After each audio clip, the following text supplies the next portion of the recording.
Welcome back. In the drama that is heating up and potentially going to bring us to the final stages of the bull market, or potentially push us into an extended bull market, as many people are anticipating, we are now hearing Ethereum Foundation is selling. Now, historically, when the Ethereum Foundation sells, this is towards the end of the cycle.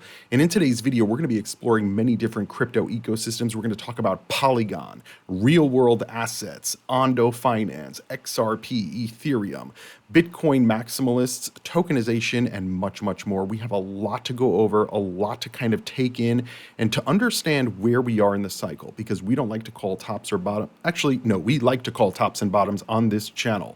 We know and have called the top of the market in 2021. We called the bottom of the market in 2022.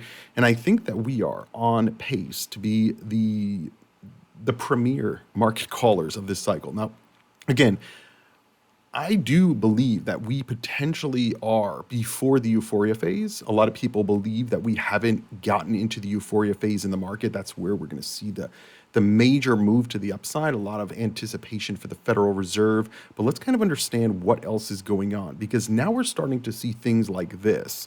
Bitcoin will see one more big thrust to $150,000, and Ethereum pressure builds. Peter Brandt says he'll turn bearish if Bitcoin drops under $107,000, while another predictor says that Ether will see a breakout soon. Now, you guys know I follow Peter Brandt on this channel for years, and I like his calls, and over the macro, zoomed out, medium to long term, he's usually right. So let's understand what's going on here. Let's understand what's happening in the whole crypto ecosystem to really understand, are we before the euphoria phase, or is the market cycle already over? Because there is a lot of people in the market that believe that we're going to have an extended cycle. And I'm open to that possibility, even though I don't necessarily agree with it in my thesis. You guys know, based on the market conditions that are in front of us, I may adjust my thesis, because at the end of the day, we're trading the market in front of us, not the market that we want. Don't forget to give this video a free thumbs up. Also, hit that subscribe button. We upload every single day to bring you the latest happening in the financial world, and there is a lot going on in today's video. So give the video a thumbs up. Consider joining the channel by clicking the join or subscribe plus button down below. And even if you don't want to become a channel member, at least give the video a free thumbs up. This is going to be a long video, but I think that the information that we're going to be covering in this video, and again, I'm trying to come from a neutral standpoint, even though I'm a little bit kind of on the bearish side, I'm open to this potential of a major rally to the upside, because again, my initial thesis for this cycle was that we were going to hit like $250,000, $300,000. And then I've just been revising it down since the bear market, based on the sentiment, based on the lack of moves. But let's understand what else is going on. So Peter Brandt tells Bitcoin Magazine, I think there's still room for one more big thrust, perhaps to 125,000. We already hit that, to 150,000, but it's running out of time. The market feels toppy. He explains that the asset is entering the period where he initially thought it would hit a price ceiling. Bitcoin is trading at around 110,000, a little bit more, a little bit less, but depending on when you're watching this video. And he says that he will remain constructive so long as the price holds above $107,000. Now, Plan C did a short poll. Are we going to 112 or 106 next? And obviously we hit the 112. So the market was barely right, with just over 50% of the vote. But here's the deal. This is choppiness in the markets. You even hear it here, Peter Brandt saying that this is when he thought, around the time frame, that we would see a ceiling in the price, meaning a top in the price.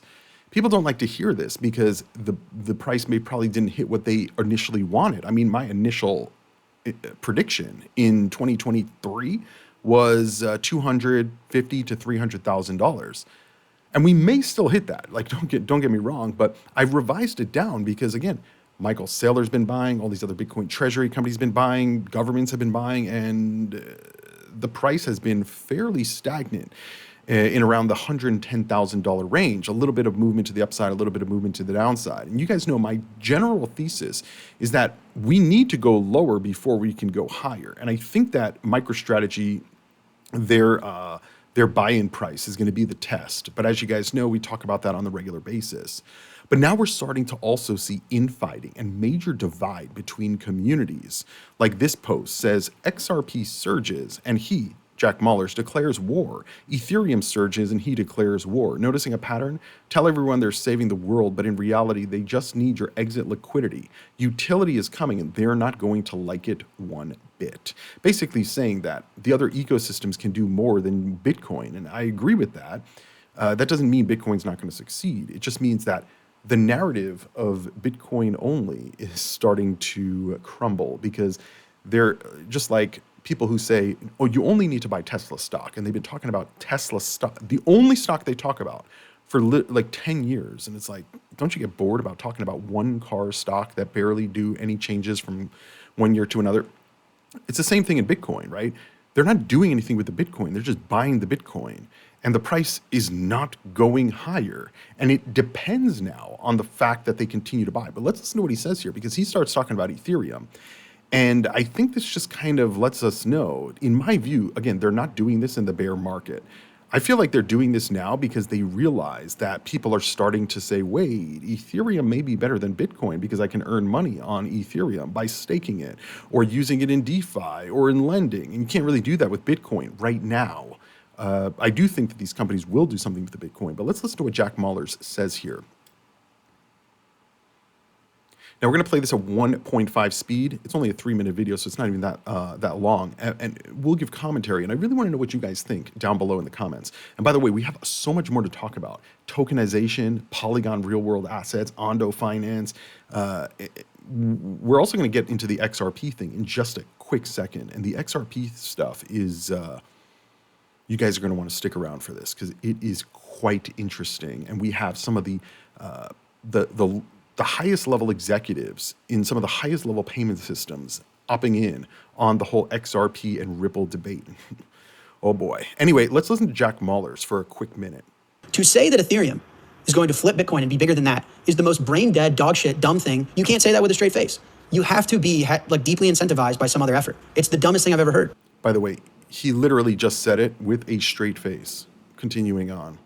And what I've said again is, let's say Ethereum. So Ethereum's not trying to be money. We all know that. It's a supercomputer. It's a stablecoin power upper. It's an NFT, whatever the fuck.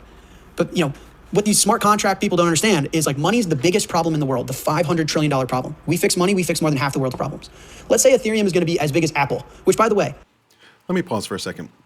First of all, the Ethereum community believes Ethereum is money. I mean, they literally have a website, ultrasound.money, and they talk about Ethereum being ultrasound money.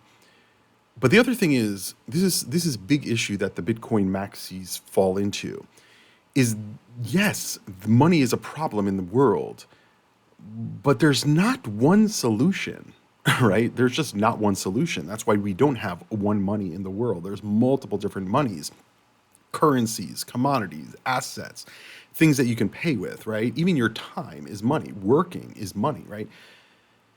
But the Bitcoin maxis believe that only Bitcoin can solve this, even though Bitcoin can do any of the other things like staking, like utility with DeFi lending and DeFi rails and payment rail and all of that stuff.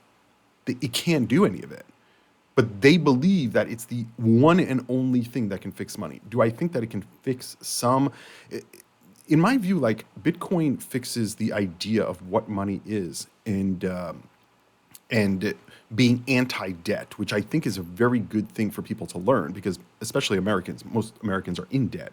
So if they understand how to be anti-debt or do the opposite of debt, instead of spending money on a credit card, buy an asset, whether it's a stock, whether it's a crypto, like buy an asset. But that's not what they're doing. They're buying cars and they're buying this and Amazon, and they're just wasting money, right? And then inflation hits and everything goes up in price, they're making the same amount, or maybe they're making a little bit more. But if they're making 10% more from a salary perspective or a wage perspective, but prices have gone up double, they're technically making less. And if they don't understand that concept, they continue to become poorer and poorer and poorer. But Bitcoin is not the only thing to solve this. And again, I believe it's quite, I don't know, disingenuous to say this at the top of the market, because then people go and buy at the top of the market goes down because they didn't understand the tokenomics. They were just like, oh, everyone keeps saying buy Bitcoin, buy Bitcoin, buy Bitcoin, buy Bitcoin. And then they lose, 50% of their portfolio, and then they cash out and they never want to think about crypto ever again. And then you lose. And this is what happened with FTX. Everybody keeps waiting for retail this cycle, but it's like FTX ruined it because they screwed, and not just FTX, 3 Hours Capital, Voyager, Celsius, all these companies that went down and went down with customer funds, right? I would say a large majority, at least 50% of those customers that are not deeply involved in investing, they probably never re-entered crypto because they were like, this is a scam. Everything they were told that, oh, it's a scam, it's a scam. No, it was to them. Even though the crypto technology is not, right? They were scammed out of their money. Even if they got it back 3 years later, they're like, whoa, I don't want to go through that again. And they're just never going to touch crypto again. So Bitcoin cannot just be the one and only solution. And kind of being in a maximalist situation like that, you guys kind of get the point. Let's just continue listening in. That's like what Steve Jobs created is one of the most defiant companies in modern history.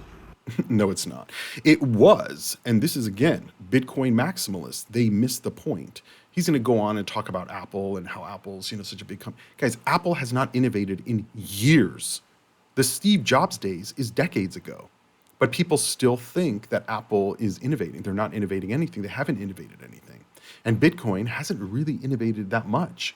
That's why we have these other chains that are doing things that Bitcoin can do. And so they can live alongside Bitcoin. And I think the Bitcoin community should celebrate that and actually work to get integrations. That way they can be part of it instead of just fighting it. But anyway, that's kind of my viewpoint. Moving right along into the XRP and Ripple drama. We now have the chief investment officer at SWIFT, which is the global payment network, essentially.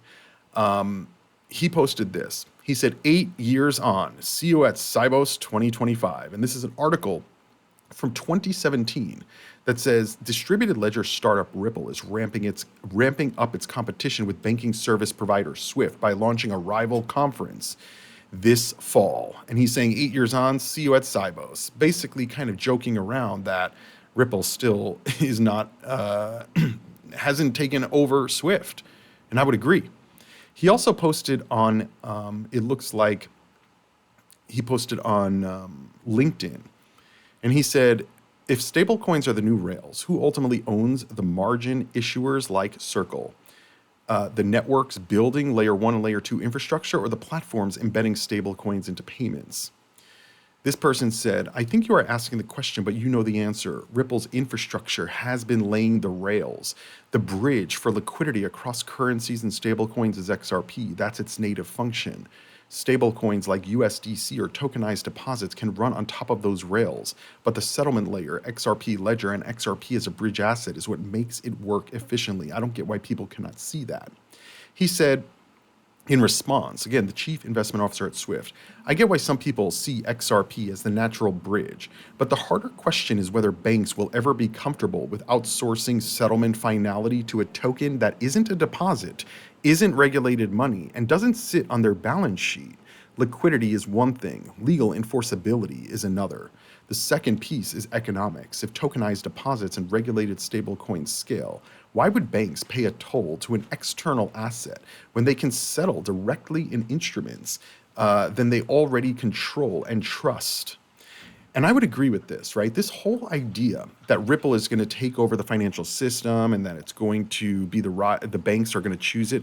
Very few banks have chosen Ripple. And the ones that do use Ripple, they don't use XRP. They don't use on-demand liquidity. And so this idea that like Ripple is the solution, maybe Ripple is the solution, but that doesn't mean XRP is the solution because, again, XRP is not sitting on Ripple's balance sheet. In fact, Ripple continues to offload the XRP that they do have, and they are not forcing usage of the ODL ecosystem. Again, another cycle through and no usage of XRP, no forced usage of XRP, no wide usage of XRP on all of the Ripple ecosystems. Why not? Why not? And so he also responded to somebody and said, interesting take. What evidence what's the evidence that Ripple is actually taking over the global financial system? Now, by the way, there is some evidence that Ripple is, right? We know Ripple is buying many different companies. I think I have an article here. Maybe it's not on this video, but I thought I pulled it up on this video, but maybe I pulled it up on a separate video. But either way, Ripple is buying a lot of companies that have payment rails around the world. And I've told my viewers here that I think that that is potentially a major factor in why people say that they're taking over the global financial system. I don't think they're taking over. I think they're just becoming an alternative to areas that are not on the SWIFT or not in traditional banking or are unbanked and have these small, like, it's kind of like check cashing stores in the US. People go to check cashing stores the same reason they go to MoneyGram or Western Union, because they don't have access to the traditional banking ecosystem. But as the banking ecosystem opens that up, these check cashing places, they'll obviously reduce in pretty much overall usage. But I want you guys to kind of pull it back to what Ripple is saying and what the XRP community is saying and what Jack Mallers is saying, all these Bitcoin maxis, is that we're already there.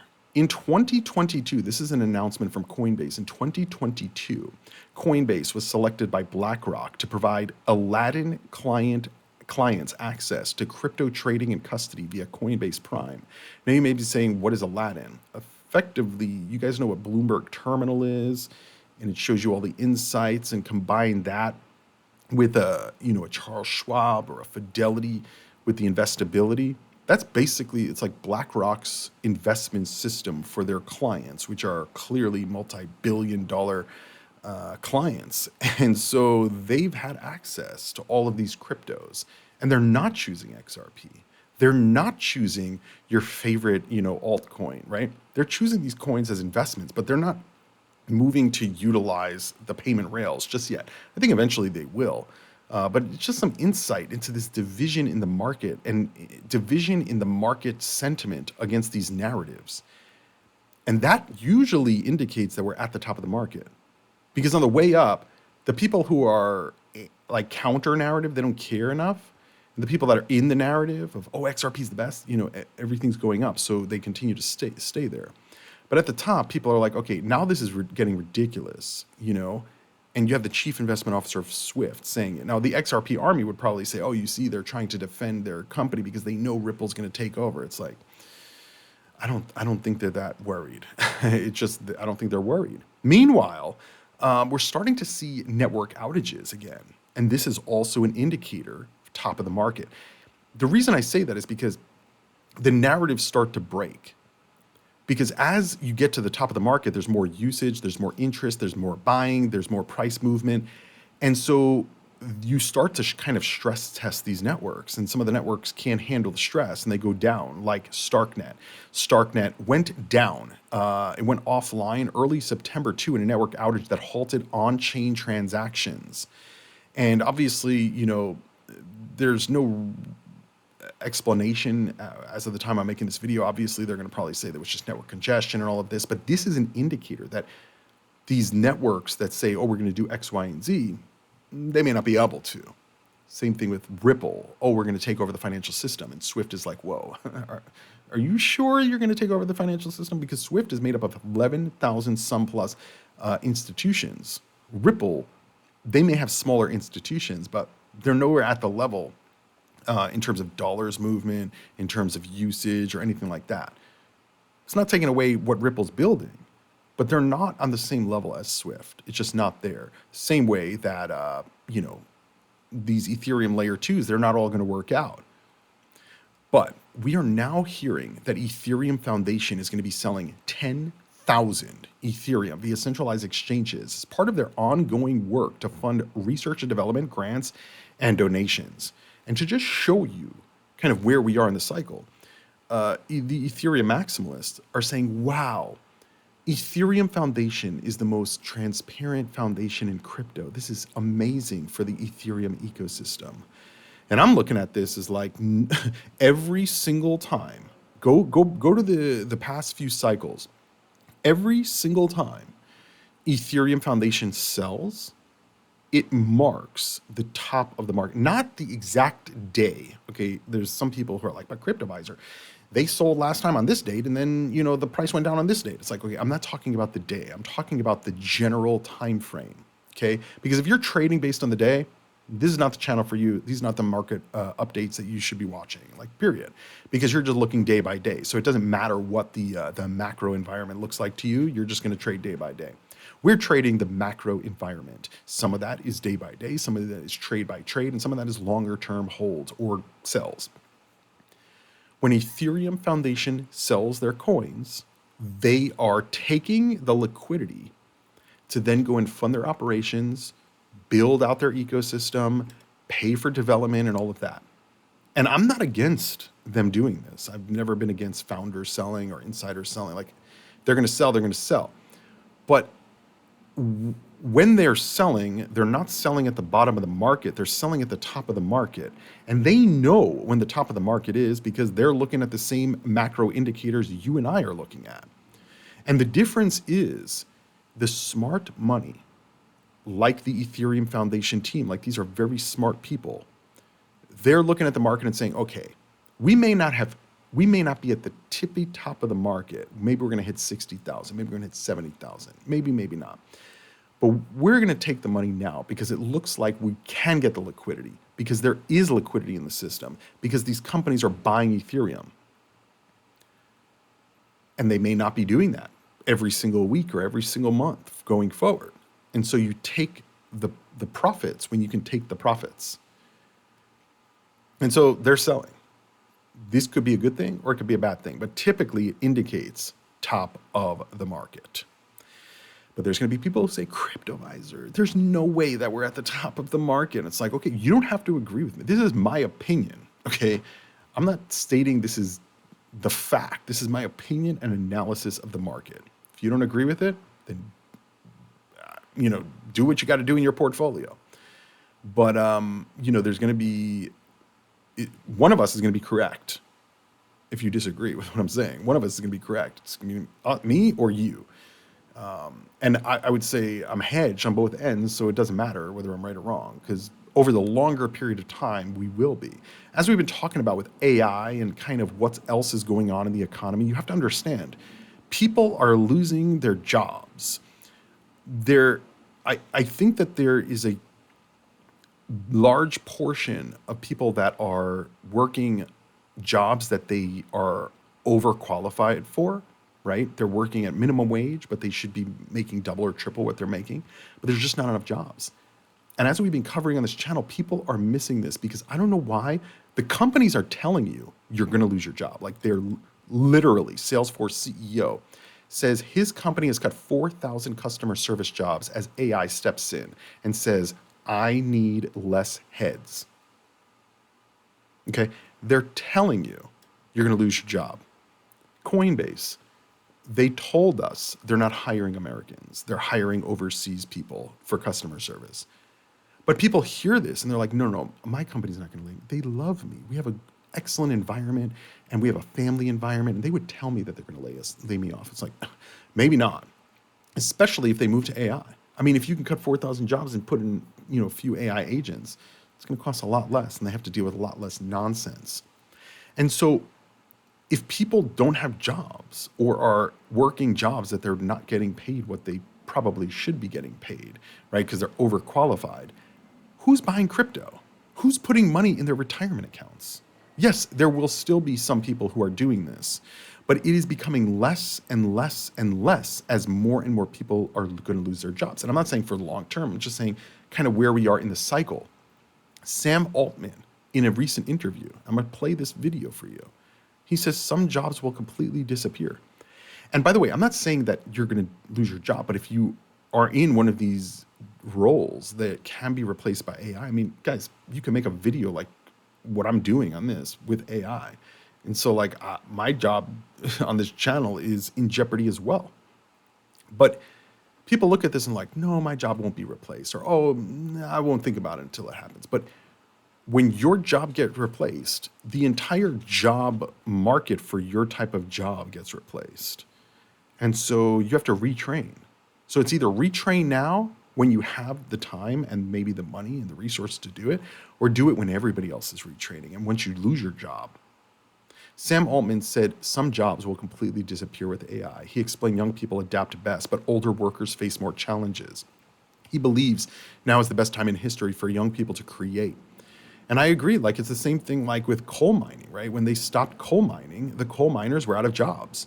Some went and repurposed their career and did something different, and some just said, I can't get a job because the industry left and we don't have jobs left anymore. It's like, yeah, but the rest, you can still get a job. It may be hard and you may be a transition period, but it's better than just never working again, right? Never making any money again. Let's listen to what Sam Altman says. And by the way, a lot of jobs you can actually do better than your peers by utilizing AI. I'm not saying specific jobs, probably more independent contractors or entrepreneurs, which is kind of what he's going to be talking about here. Let's listen to what Sam Altman says.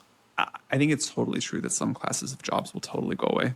This always happens, and young people are the best at adapting to this. I'm more worried about what it means, not for the 22-year-old, but for the 62-year-old that doesn't want to go retrain or reskill or whatever the politicians call it, that no one actually wants but politicians in most of the time.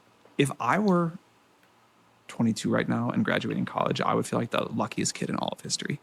Why? Because there's never been a more amazing time to go create something totally new, to go invent something, to start a company, whatever it is.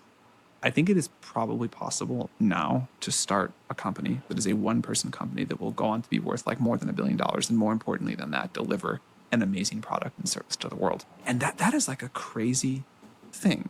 You have access to tools that can let you do what used to take teams of hundreds. And you just have to learn how to use these tools and come up with a great idea. And it's like quite amazing. So generally speaking, I think that the whole AI impact on jobs and therefore the rest of the market is being underplayed right now and not really being realized by the overall market. But it could indicate where we are. And this brings us to tokenization. Ondo Finance has revealed that Wall Street 2.0 is here. Ondo Global Markets is now live, providing one of the largest ever selections of tokenized US stocks and ETFs on chain with the liquidity of traditional finance starting on Ethereum. Over 100 assets are now live. Okay, so this is their little advertisements. And by the way, it even says here, tokens are not registered under the SEC and may not be offered or sold in the US or to US persons. So once again, the US is left out of all of this. Now, this is potentially to bank the unbanked, right? In the US, we have traditional financial providers like brokerages and stuff like that to offer all of these assets. So I don't think it's necessarily an issue. I think this is really bringing the markets in the US to overseas and basically bringing in more value into the markets. And so this could be a good thing. It could also be, it's still, the US should still be able to access these markets. But over 100 stocks, ETFs, and more are now available on chain through Ondo Finance. They say Ondo Global Market launches with support for many of the world's leading applications and platforms. Here are some of them: Chainlink, some of the major wallets, some other protocols, even Cow Protocol, BitGo, Coin Market Cap. You can see that right there. And so they say Ondo Global Markets represents a step change over existing tokenization platforms, solving the structural issues that have plagued on-chain equities, like illiquidity, wide spreads, and persistent price dislocation. Unlike prior models that attempt to recreate liquidity, Ondo tokenized stocks inherit it directly from traditional exchanges, enabling for the first time tokenized securities at scale with the price integrity and true market depth. And while some recent versions of tokenized stocks are locked in siloed platforms, Ondos are transferable and usable across DeFi, designed for composability, automation, and integration into broader crypto ecosystems. And then I just showed you the warning on the video, but it's the same warning here. Ondo isn't even for US markets. But again, the tokenization thing is happening. Galaxy Digital is tokenizing their SEC registered shares on Solana in a key real world asset move. And this is really what the focus is this cycle, real world assets, RWA. And we're going to talk a little bit deeper into RWA in just a little bit with the ag layer on Polygon, because Polygon has quite the real world asset ecosystem, approaching $1 billion of real world assets on chain on the Polygon ecosystem. I think this is the most in all of crypto. But let's understand what Galaxy Digital is doing here. Now, they posted this on their site. This is the actual press release. It says Galaxy are partnering with Superstate to allow stockholders to tokenize and hold Galaxy shares on chain. This milestone marks the first time a public company has tokenized their SEC registered equity directly on a major blockchain. And basically, it says, while other tokenized stock offerings rely on wrappers or synthetic models, often done without the issuer's involvement, meaning the company's involvement, Superstate works directly with companies to enable tokenization of their SEC-registered shares. These are not derivatives or representations. They are Galaxy Class A common stock, with all the rights that confer with it. As SEC-registered transfer agent, Superstate records legal ownership on-chain in real time as tokens are transferred. So this is very interesting. Again, a different version than what we're seeing on Ondo Finance, but all of these things are launching around the same time. Is this just a coincidence, or is this planned as part of a tokenization effort and testing of different type of tokenization models? Maybe, maybe not, I don't know, but it is very interesting that we're now seeing this happening, because again, it's not that you can access a coin on chain, because like you could do it off chain just as easily, right? But it's about the usage of these immutable ledgers and these immutable networks called blockchains. And the more usage you see on the blockchains, the more you see traditional finance like stocks moving on chain. Number one, this is going to shake up the industry. I mean, just think about 50 years ago, you had people on Wall Street in the stock exchange screaming and yelling, 15 shares, 50 shares, sell 10 shares. And it was chaos all day. And now there's like 5 people who work on the stock exchange floor. You can, if you're in New York City, you can actually go on a tour and actually go see. But most of this is done by computers these days, not by humans. So again, the AI thing, while it seems like, wow, our jobs are being disrupted, but they've always been disrupted, right? Somebody who was working on the stock exchange floor screaming about, I need 15 shares 50 years ago, they're no longer there, right? Now they do it through a click of a button on a computer. And so we are going to see a lot more of these traditional financial companies kind of switching and utilizing these other companies. So again, do I go get a job as a banker at a bank, or do I go get a job in blockchain or in crypto or in DeFi? The question really depends on what you want. I mean, do I think banks are going to go away in our lifetime or in this century? Probably not. They'll probably lose some of their what they do and a lot of their employees and branches and stuff like that. But the banks will still be around. They're going to adapt, and they're probably going to use a lot of these companies. But if you want to just be a banker and just kind of do your 9 to 5 and then go home and chill with your family or whatever, great. But if you want to make money and you want to grow and you don't want to be in one of these industries where in 20 years or 15 years from now, you're wondering if you're going to be the next in line to get laid off by, a CEO that's looking to automate things or be more efficient, well, you probably want to go in the DeFi route and in this new world of finance. And it doesn't necessarily mean only blockchain. I mean, you can work for Galaxy Digital. They are a provider. Coinbase, Gemini, Kraken, Binance, all these companies are going to continue to grow and get bigger. And so if you are like, like a go-getter type of career person, like you can make a lot of money and do really well. But there's going to be a lot of people that just don't, right? And that's their choice not to. But this is where the world is moving. Alex Thorne, who works over at Galaxy Digital, head of firm-wide research, he said, today we announced that Galaxy will be the first ever publicly traded company to tokenize their SEC shares. These are real Galaxy shares. That is different than Ondo as well, by the way. So they talk about partnering with Superstate, and this is the tokenization process. So the Galaxy investor, right, you get onboarded into Superstate, And then you get on-chain eligible account with Superstate. It goes, I mean, you guys can kind of read through this. Ask your broker to transfer your Galaxy shares to Superstate using the transfer instructions. Then the transfer company debits and locks your shares in Superstate's on-chain eligible shares account. Then Superstate mints the Galaxy token per share as a direct legitimate representation of the share. They're just taking the actual share recording. I don't know what they use, like bank ledgers or whatever they use to like show your ownership in a company stock. And they're just basically taking it, custodying that, let's say, paper ownership for you and giving you a token to show that you actually own it. It's going to be the same thing of tokenizing, let's say, like a car title, right? Currently, they have paper titles that they send around from one place to another to show ownership.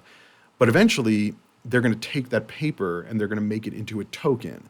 And so the token is the ownership of the vehicle. And so when you sell the car, you transfer the token.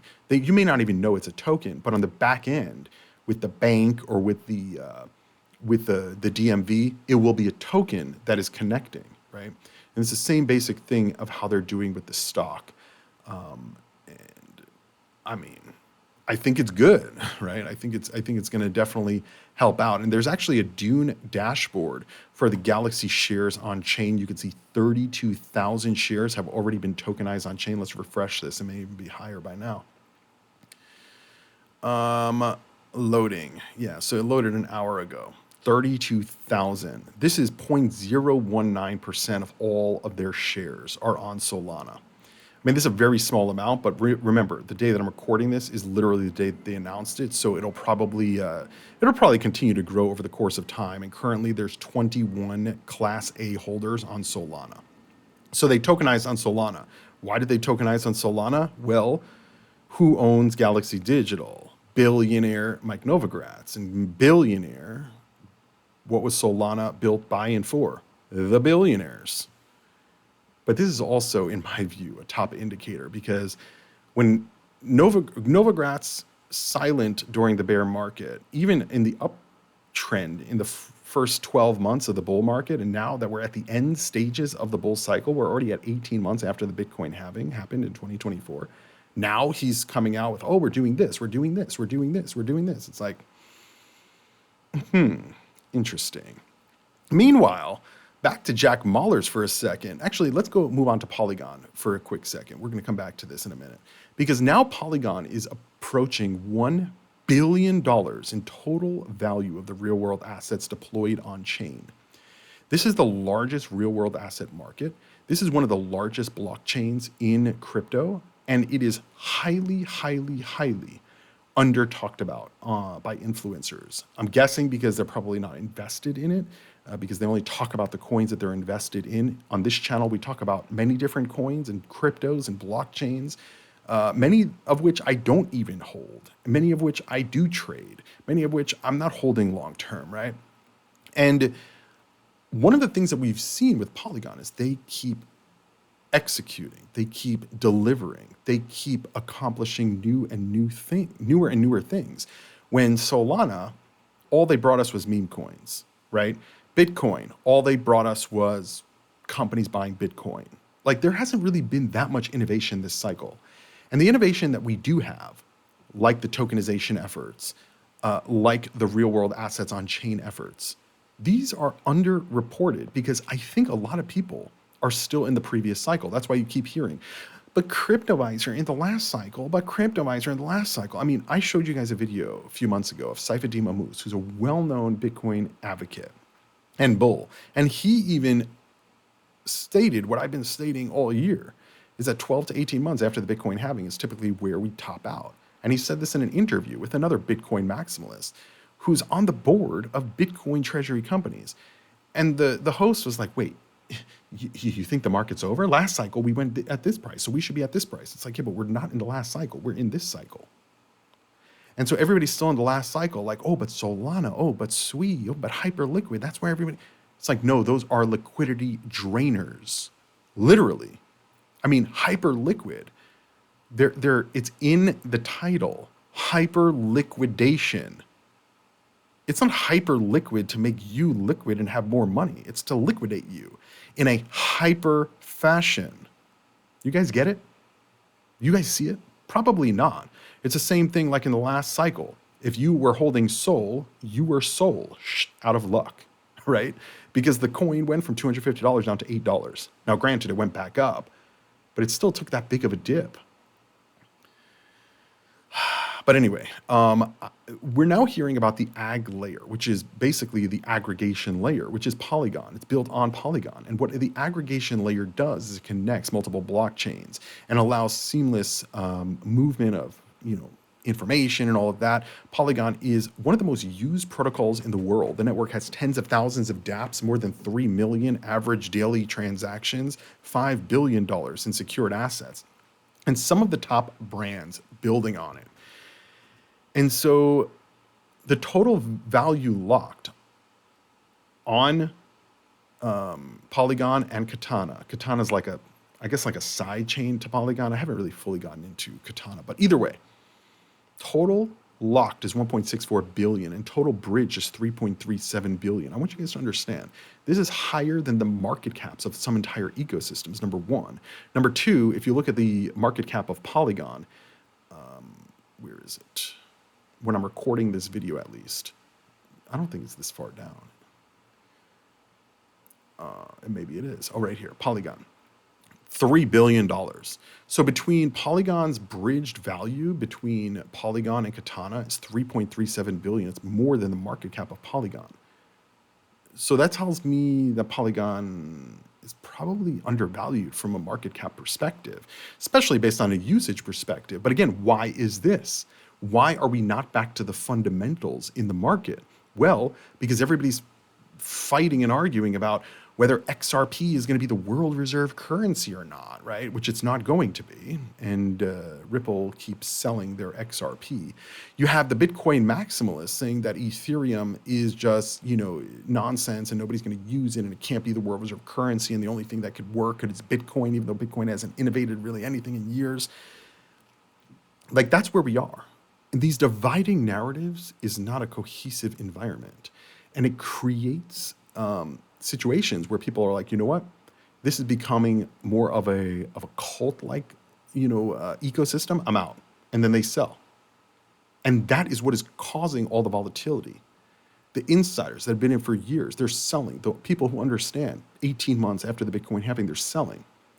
And the bulls are still trying to pump the markets higher in the coins that they're in. So we're seeing a lot of volatility, a lot of movement, specifically outside of crypto. We're seeing it in the stocks. We're seeing it in the Bitcoin treasury companies. We're seeing all the liquidity being drained by MicroStrategy, selling shares in the open market. All these other companies selling shares in the open market. They're selling shares to you. Not you. You guys may probably not buying it, but there's a lot of people in these markets that are buying MicroStrategy, buying SharpLink, buying Bitmine, as they're selling shares in the open market at the end of the cycle, at potential, well, no, not potential, at all-time record highs. And people, because they believe Ethereum is going to hit $10,000, even though there's no guarantee on that, but they feel that there's a guarantee, we're seeing all of this liquidity getting drained. And they're taking the liquidity. The companies are taking the liquidity. They're taking your money happily. And smart money, they're also taking your money because the smart money are selling into this market. That is what is going on. And what they're doing is they're buying these undervalued assets, like in my view, Polygon, right? Because everybody's focused on Ethereum. Nobody's focused on Polygon.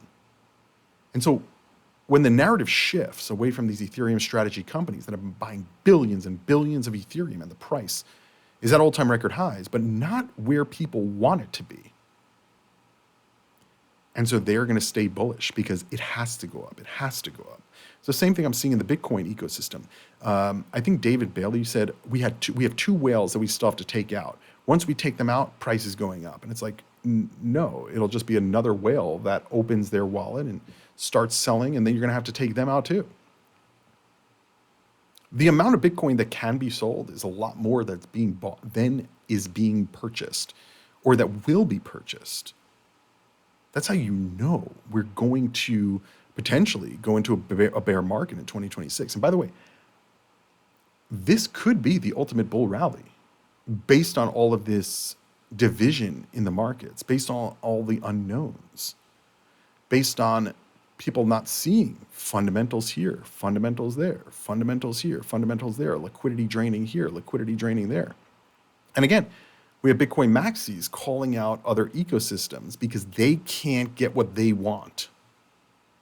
This is Jack Mallers again. He's now going to be talking, I don't know, they think that he's talking, a digital asset investor thinks he's talking about XLM, which is possible, but they also may have been talking about Ripple because both are working with, I think, MoneyGram they're going to be talking about here, or have worked with MoneyGram. But again, listen to the almost entitlement of like, oh, well, we should be able to work with them because we're on real payment rails. These other coins, they don't have real technology. We're the only ones that should be able to get it. It's like, no, there's other technologies out there, and they should be able to try things just as much as Bitcoin can. And by the way, Bitcoin may not even be able to do the things that these companies like MoneyGram want these payment rails for.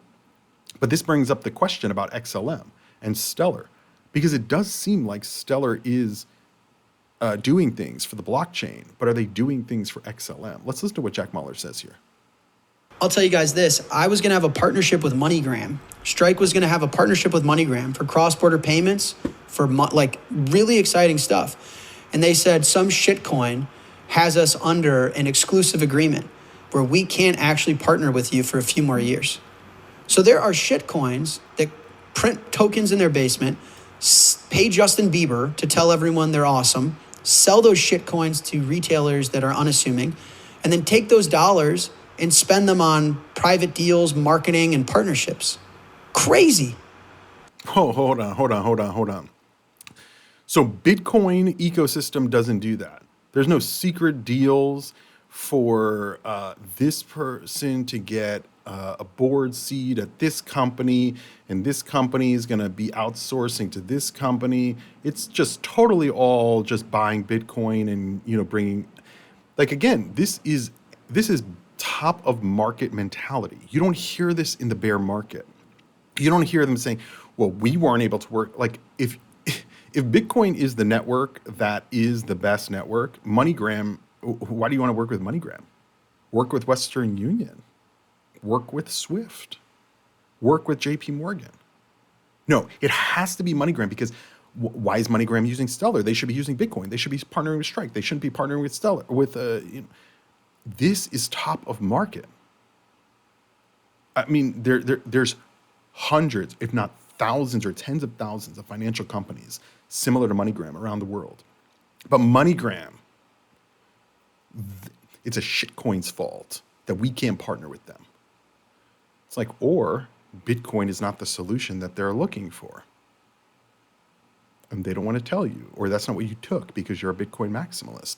And listen, I'm not saying anything bad about Jack. I mean, I think that what the Bitcoin companies are doing is, in the long term, it's going to be pretty good and pretty interesting. But these are end of cycle, like indicators. It just is. Winklevoss and Nakamoto-backed treasury launches with 1,000 Bitcoin and euro-denominated Bitcoin treasury company. And so now we have these companies in Europe as well. According to an announcement shared with Cointelegraph, this company used the funds to buy more than 1,000 Bitcoin to jumpstart a Bitcoin treasury, and they aim to be the first Bitcoin treasury company listed on a primary European exchange. So we have now, hundreds of Bitcoin treasury companies, some buying thousands, some buying, hundreds of dollars of Bitcoin. And Bitcoin price is kind of wavering. I mean, it hasn't changed the world. People, like the general public, still doesn't trust Bitcoin. They still don't know what it is. They know that people can make money on it, but that's it. They don't know anything else. They don't know about the technology. I mean, that's where we are in the cycle. Meanwhile, we're seeing in other ecosystems as well, right? Dominic from Internet Computer, they're tackling other things besides just buying and buying and buying their own coin, which is what the Bitcoin maximalists are doing. They're talking about real technologies. And like we were talking about earlier in the video, right? AI capabilities. The daily active users divided by the all-time signups for the caffeine AI beta version is over 26%, meaning all the people who signed up for early access to Internet Computer's AI large language model that can deploy dApps on chain, and Internet Computer can host those dApps as well. And of all the people who signed up and got codes to utilize the program, over 26%, I would probably imagine it's between 26 and 27%, are using the large language model to create things every single day. And so what happens when this gets rolled out to the general public, to major corporations, the banks? Are they going to use it? Hopefully. Hopefully, we're going to have to wait and see. But yeah, guys, there's a lot going on in the markets. In my view, the top is already here. We may go higher, but we're at the top. The sentiment is showing us we are at the top. The hubris is showing us we're at the top. The unrelented buying is telling us we're at the top. Because when you're at the top, you should be the most bearish. And when you're at the bottom, you should be the most bullish. So when we're at the top of the market and everybody's the most bullish, that's the indicator.